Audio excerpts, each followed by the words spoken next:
Cada mañana, durante décadas, los trabajadores vertían miles de gardenias frescas en una enorme alberca para que estrellas de Hollywood, políticos y presidentes nadaran entre ellas. Hoy, esa misma cuenca de concreto yace completamente seca y agrietada detrás de las altas rejas cerradas con candado en el centro de Fortín de las Flores, Veracruz. En su apogeo, el Hotel Ruiz Galindo no era simplemente un lugar de descanso. Era el destino turístico más exclusivo de todo el país, operando bajo un modelo de lujo mucho antes de que el gobierno federal planificara megaproyectos costeros como Cancún. Actores internacionales y diplomáticos bajaban de los vagones de primera clase del ferrocarril mexicano directamente a un paraíso botánico privado. Se requerían hasta 10,000 flores diarias, recolectadas a mano al amanecer, para mantener intacta la ilusión de una primavera eterna. Ahora, los muros de piedra están manchados de humedad, la pintura se descascara y el silencio pesa sobre una propiedad masiva que alguna vez dictó el ritmo de una economía local entera. La localidad que rodea este monumento sigue viva, conectada y sumamente activa, pero el oasis amurallado en su núcleo ha quedado en el olvido. Para entender cómo este escape de élite perdió a sus visitantes, primero debemos observar cómo un simple punto de tránsito se transformó en la dirección más famosa de México. En la década de 1950, las revistas internacionales documentaban a estrellas de cine, embajadores y élites políticas paseando por estos mismos jardines. Fortín de las Flores era sinónimo de un México cosmopolita y de una opulencia botánica sin rival. Sin embargo, hoy en día, el municipio que rodea a este antiguo paraíso es algo completamente distinto. Se ha transformado en un concurrido y ordinario centro comercial, una extensión urbana y residencial fuertemente integrada a la zona metropolitana de la vecina ciudad de Córdoba. El contraste es absoluto. No estamos hablando de un pueblo fantasma, sino de una comunidad viva que simplemente dejó atrás su identidad como destino exclusivo. Los visitantes que alguna vez abarrotaron los andenes del ferrocarril han desaparecido por completo. Para entender esta caída y comprender cómo un refugio internacional perdió a sus huéspedes de lujo, primero debemos observar cómo fue que este lugar logró aparecer en el mapa. La geografía del centro de Veracruz es una escalera abrupta que conecta el nivel del mar con el altiplano central. En esta zona de transición, las nubes cargadas de humedad del Golfo de México chocan violentamente contra la pared de la Sierra Madre Oriental, creando un invernadero natural perpetuo. Aquí, a poco más de 1000 metros de altitud, la tierra volcánica y la llovizna constante generaron un ecosistema denso donde las orquídeas, las bromelias y, sobre todo, las gardenias crecían prácticamente como maleza. Durante siglos, la localidad que hoy conocemos como Fortín de las Flores no fue un destino, sino un obstáculo logístico y un punto de guardia. A finales del siglo XVIII, la corona española ordenó la construcción de un pequeño fuerte militar, un fortín, para proteger el tráfico de plata y mercancías a lo largo del Camino Real, la ruta vital y asediada por bandidos que unía el puerto de Veracruz con la Ciudad de México. El asentamiento original era un lugar de tránsito tenso. Su función cívica se limitaba a dar refugio temporal a las caravanas comerciales antes de que emprendieran el empinado y peligroso ascenso hacia las montañas de la capital. Con el tiempo, la función militar del destacamento desapareció y el clima dictó el nuevo orden económico. Para el siglo XIX, la zona se había consolidado como un motor puramente agrícola. Las haciendas locales talaron franjas de selva para plantar café, caña de azúcar y tabaco. Cientos de jornaleros, campesinos y trabajadores agrícolas se asentaron en el valle. La riqueza de Fortín radicaba exclusivamente en la tierra, en el trabajo físico extenuante de las cuadrillas cortando caña bajo el sol veracruzano y en las valiosas cosechas de café de altura. Era un lugar definido estrictamente por la producción y el sudor. No había infraestructura para el ocio, no existían hoteles de lujo y absolutamente nadie viajaba hasta este rincón boscoso de Veracruz simplemente para descansar. La economía local era próspera pero permanecía aislada. enfocada por completo en la extracción y el cultivo. Todo el valor del pueblo estaba atado a los pesados sacos de café y azúcar que debían transportarse en mulas y carretas por caminos de terracería, los cuales se volvían casi intransitables durante la larga temporada de lluvias. Esa condición de aislamiento productivo cambiaría radicalmente cuando una vía de acero cortó a través de las montañas. El obstáculo histórico para el desarrollo del centro de Veracruz siempre había sido la brutal topografía. Subir desde el sofocante nivel del mar en el puerto hasta la frialdad de la Ciudad de México era una expedición punitiva que tomaba días, a veces semanas, a través de caminos plagados de fracturas geológicas y enfermedades tropicales. Este cuello de botella logístico se rompió en enero de 1873, cuando se inauguró oficialmente la línea completa del ferrocarril mexicano. Esta obra monumental de ingeniería conectó por primera vez el Golfo con el altiplano mediante vías de acero, reduciendo un trayecto agotador a un viaje de aproximadamente 14 horas. Para lograr esta hazaña, las pesadas locomotoras de vapor tenían que escalar la escarpada Sierra Madre Oriental. El tramo más complejo del ascenso implicaba cruzar la barranca de Metlac, un abismo vertiginoso a las afueras de Fortín.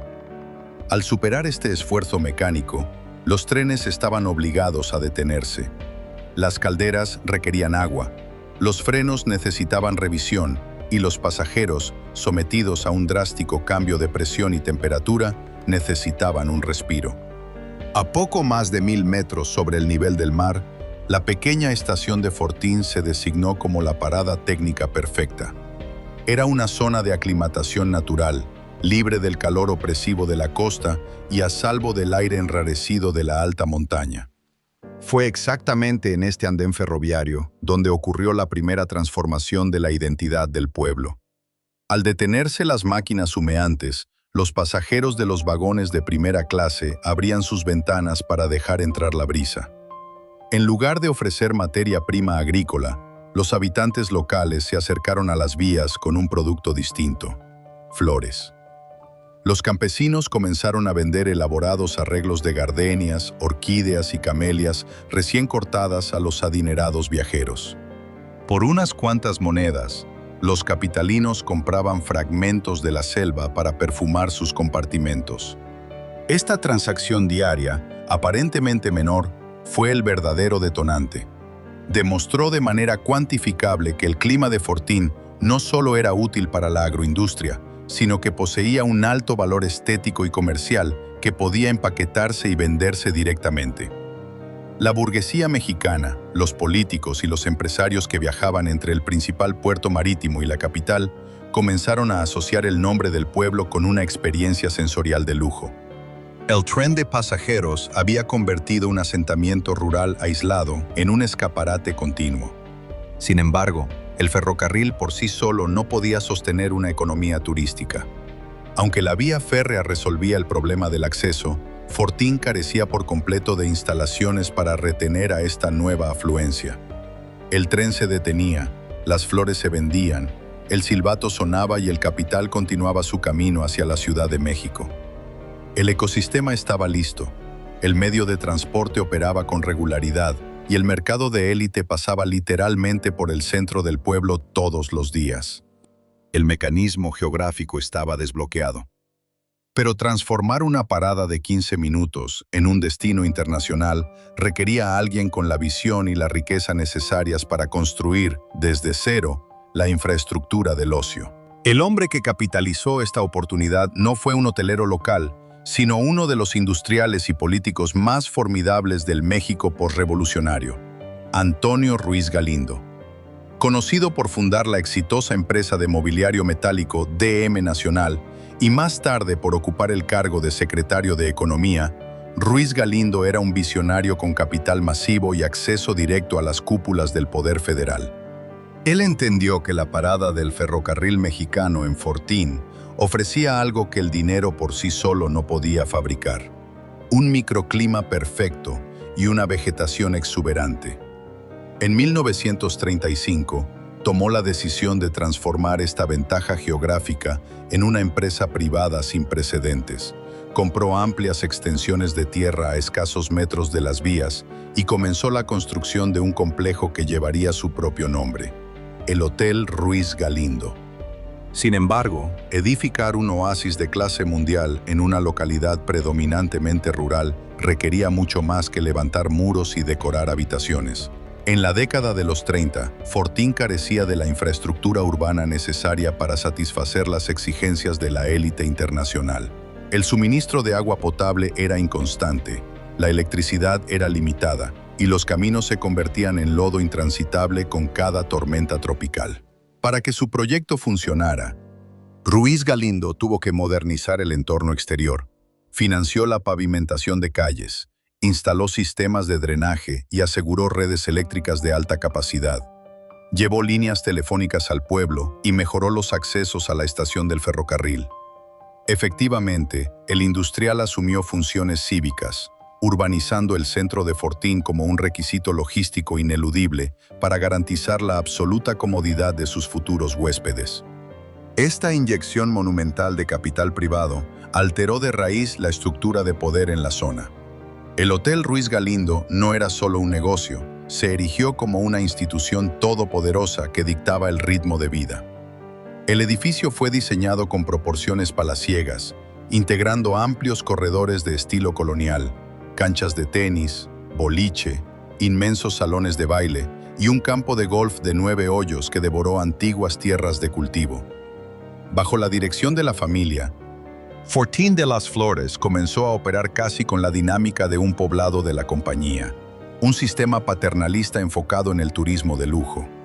Cientos de habitantes dejaron el extenuante trabajo bajo el sol en los cañaverales para ponerse uniformes impecables, convirtiéndose en botones, recamareras, meseros, choferes y músicos.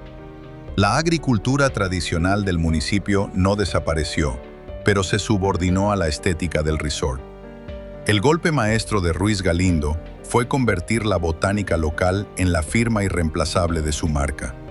Ordenó la construcción de una inmensa alberca y estableció una política operativa asombrosa. Cada mañana, la superficie del agua debía ser cubierta por completo con miles de gardenias frescas.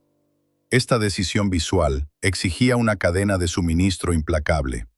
Decenas de familias reorientaron sus parcelas exclusivamente para cultivar flores para el hotel, creando un mercado cautivo que dependía de un solo comprador mayorista.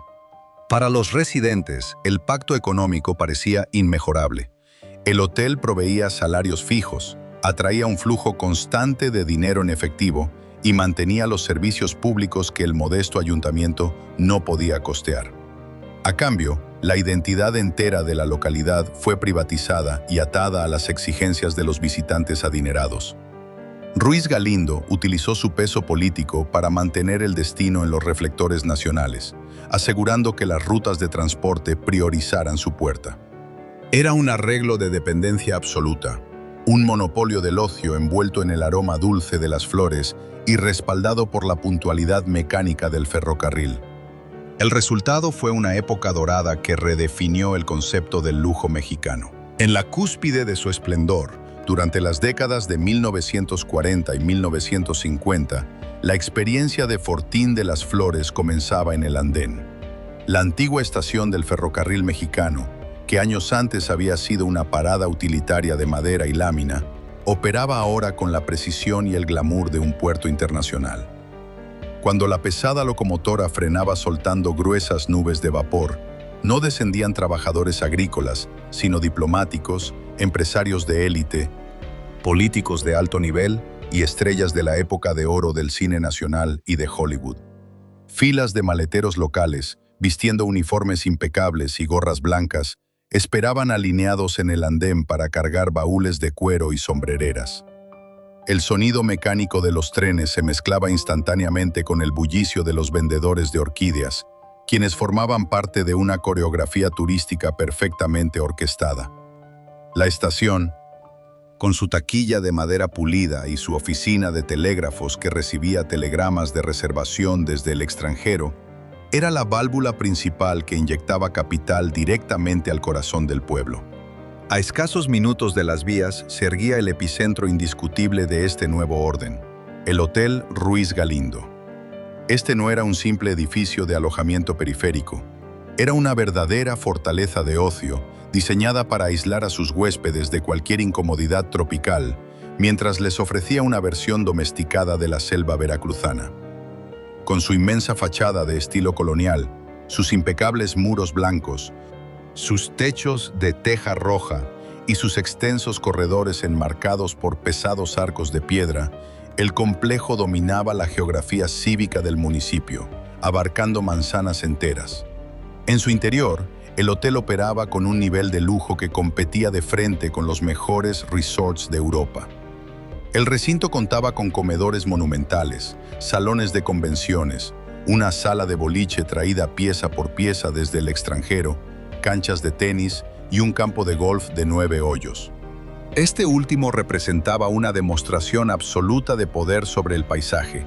Hectáreas de fértil tierra volcánica, antes destinadas a la densidad de la selva, habían sido aplanadas, sembradas con pasto importado y eran mantenidas meticulosamente por cuadrillas de jardineros para que los industriales de la capital pudieran jugar bajo el clima templado de la montaña. La presencia masiva del hotel reconfiguró por completo la jerarquía de clases y el mercado laboral de Fortín. Trabajar detrás de los muros del Ruiz Galindo se convirtió en la mayor aspiración de estabilidad y movilidad social para los habitantes locales. Los hijos de los cortadores de caña de azúcar y de los recolectores de café ahora aprendían inglés básico, coctelería, manejo de blancos y etiqueta de servicio internacional. La derrama económica era innegable, pero operaba bajo un sistema de dependencia casi corporativa. El hotel funcionaba en la práctica como una ciudad-estado independiente dentro del municipio. Poseía sus propias plantas generadoras para garantizar la electricidad si la red pública fallaba, purificaba su propia agua y marcaba el calendario social del pueblo. Las festividades cívicas, la pavimentación de las calles y hasta la seguridad pública en el primer cuadro del centro estaban subordinadas a no perturbar la paz de los visitantes. Fortín de las Flores había cedido su identidad agrícola a cambio de convertirse, de tiempo completo, en el anfitrión de la riqueza nacional. Pero el símbolo supremo de esta concentración de capital y el objeto físico que cimentó la fama mundial del destino era la inmensa alberca del complejo. Diseñada con proporciones olímpicas y flanqueada por altas palmeras, la piscina no destacaba por su innovación arquitectónica, sino por su asombroso ritual matutino. Cada día, antes de que los primeros huéspedes salieran a los jardines, los empleados del hotel vertían miles de gardenias frescas sobre el agua hasta cubrir por completo la superficie. Este acto estético requería un esfuerzo logístico titánico que ataba directamente a los campesinos del valle con la administración del resort. Decenas de familias floricultoras de los alrededores despertaban de madrugada para cortar las flores en su punto exacto de rocío, entregándolas en enormes canastos de mimbre por la puerta de servicio del hotel. Las gardenias flotantes se convirtieron en la firma visual irreemplazable de Fortín, siendo fotografiadas a color en revistas internacionales de estilo de vida y promocionadas en agencias de viajes como el máximo lujo botánico de México. Era la mercantilización perfecta de la naturaleza, el arduo trabajo invisible de los agricultores locales transformado cada mañana en una alfombra blanca sobre la que nadaban los millonarios. En este ecosistema cerrado de servicio y belleza artificial, el éxito parecía inquebrantable.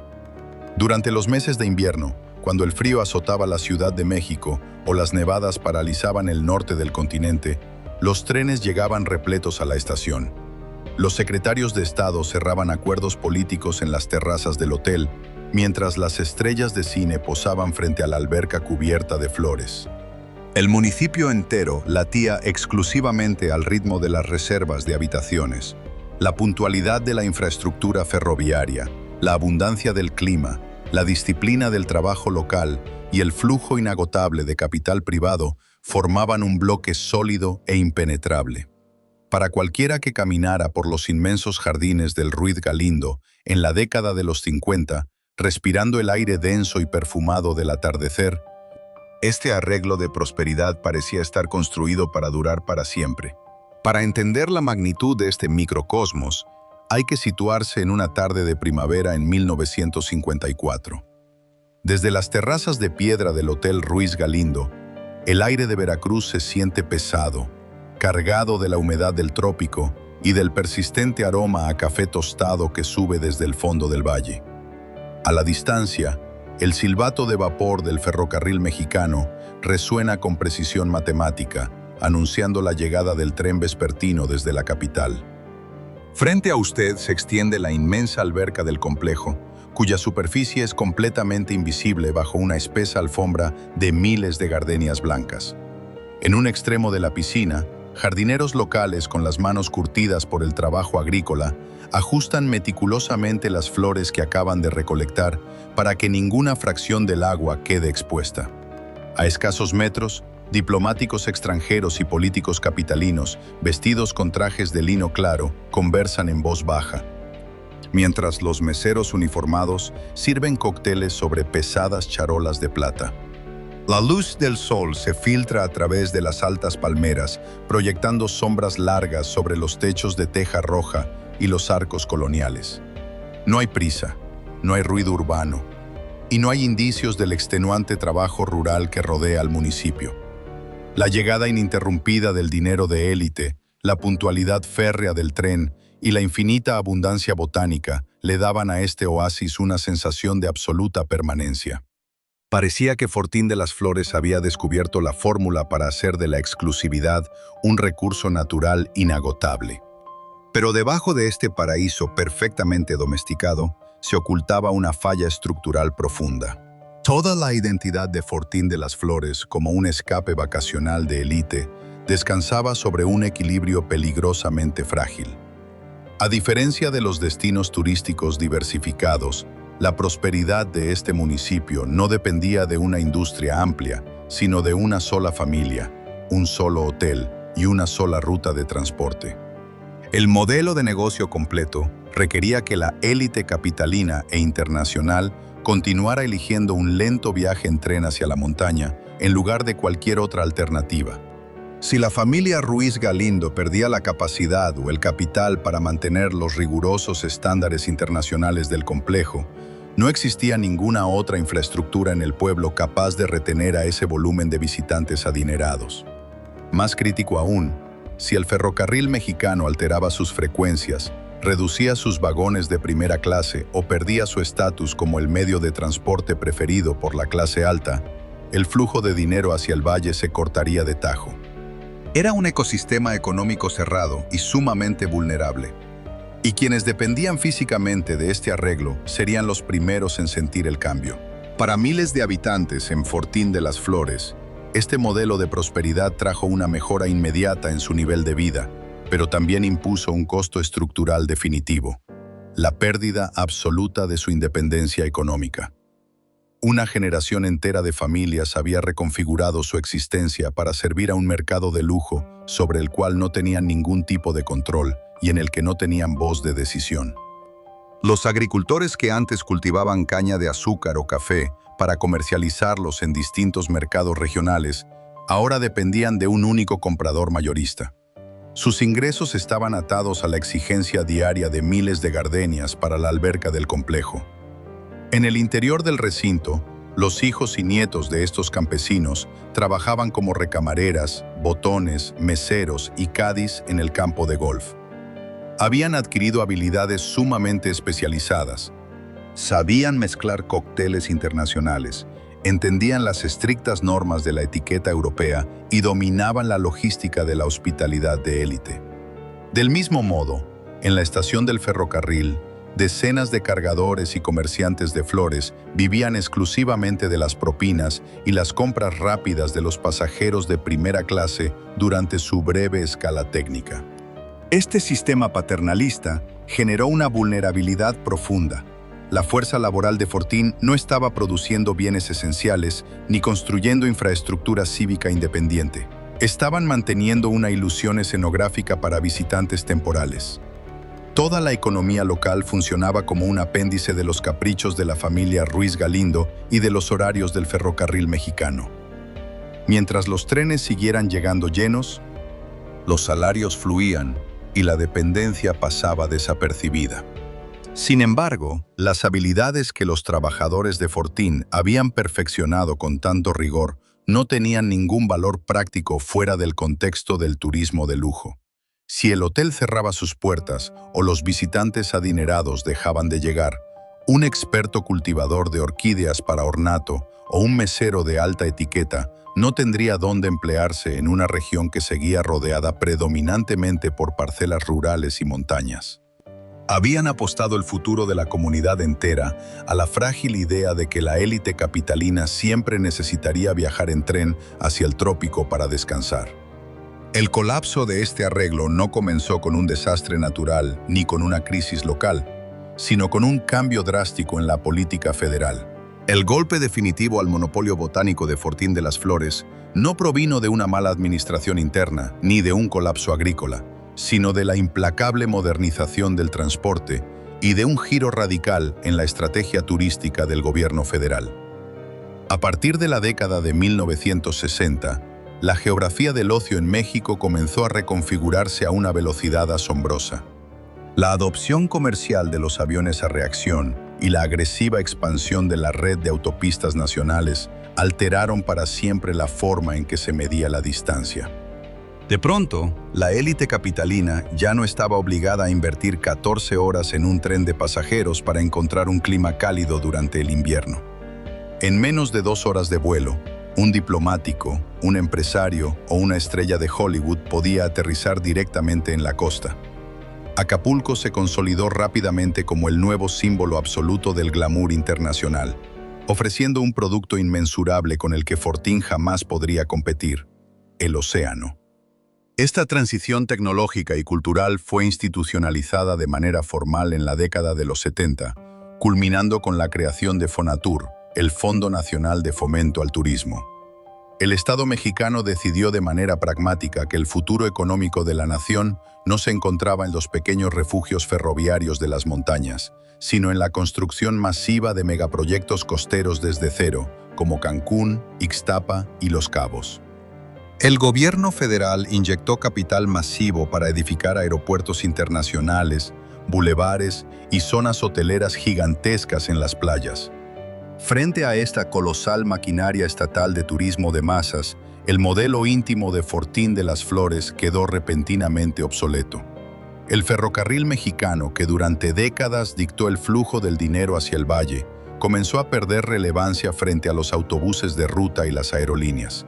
Sus vagones de lujo se vaciaron gradualmente, y las escalas técnicas en la estación del pueblo dejaron de ser el gran evento social del día para convertirse en una simple pausa operativa.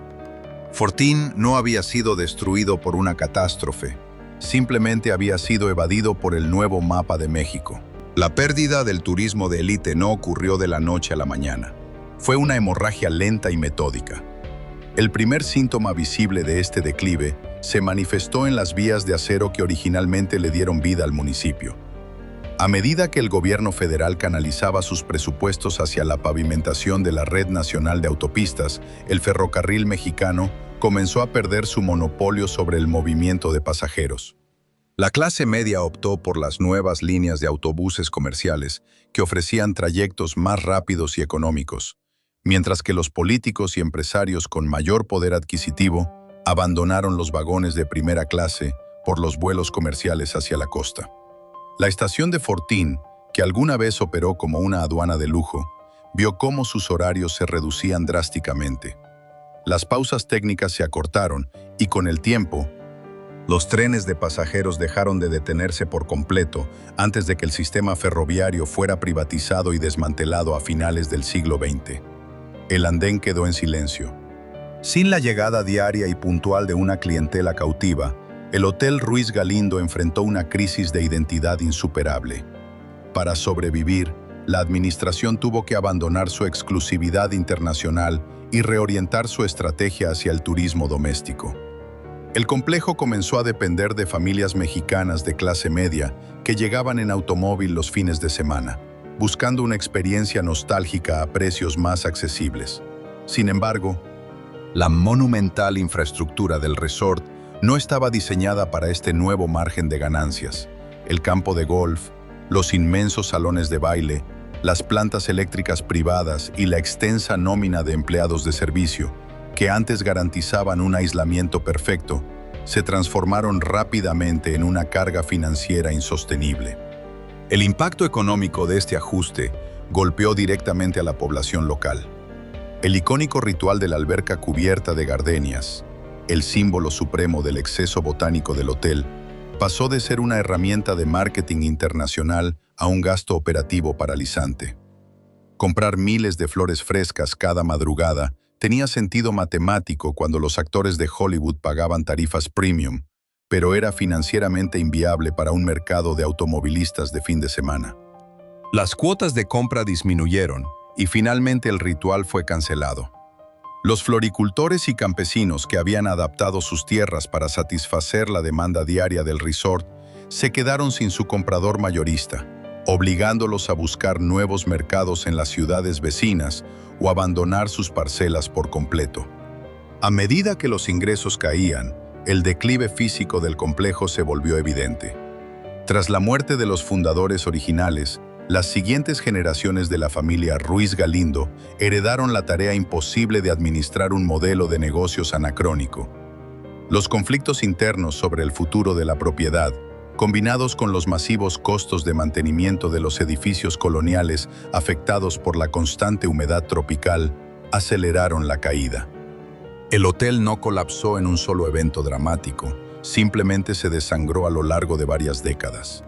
Las habitaciones se cerraron por alas, la nómina de empleados se redujo al mínimo indispensable y los majestuosos jardines comenzaron a perder su simetría. Finalmente, incapaz de competir con los modernos resorts de playa, el hotel cerró sus puertas de manera definitiva. El capital privado se trasladó a Cancún y a la Riviera Maya. Los visitantes extranjeros cambiaron el tren por los aeropuertos internacionales del Pacífico y el Caribe. La fuerza laboral especializada del pueblo tuvo que integrarse al creciente sector comercial de la región metropolitana o migrar. Fortín de las Flores perdió su lugar en el imaginario turístico internacional mediante decisiones racionales acumuladas a lo largo de los años. Cada viajero que elegía comprar un boleto de avión en lugar de un boleto de tren estaba, sin saberlo, desmantelando la economía del pueblo. En última instancia, Fortín de las Flores se convirtió en un destino de clase mundial porque empaquetó a la perfección su abundancia natural para la era del ferrocarril. Pero cuando las autopistas y los aviones desplazaron el mapa de México hacia las costas, la localidad se quedó con un resort monumental que ya no podía sostener. La evidencia física de este cambio histórico permanece hoy encerrada en el centro de la ciudad. Hoy en día, el andén que alguna vez funcionó como la principal arteria de riqueza de Fortín de las Flores es un espacio definido por la ausencia. La antigua estación del ferrocarril mexicano, donde decenas de maleteros uniformados aguardaban la llegada de diplomáticos y celebridades, ya no recibe pasajeros de primera clase. El servicio de trenes de pasajeros en México fue cancelado casi en su totalidad tras las reformas y privatizaciones de finales del siglo XX. Las vías de acero siguen ahí, cortando la misma geografía, y los pesados trenes de carga aún atraviesan la barranca de Metlac, haciendo temblar el suelo del valle. Sin embargo, estas inmensas máquinas ya no se detienen para que los viajeros compren orquídeas o arreglos de gardenias.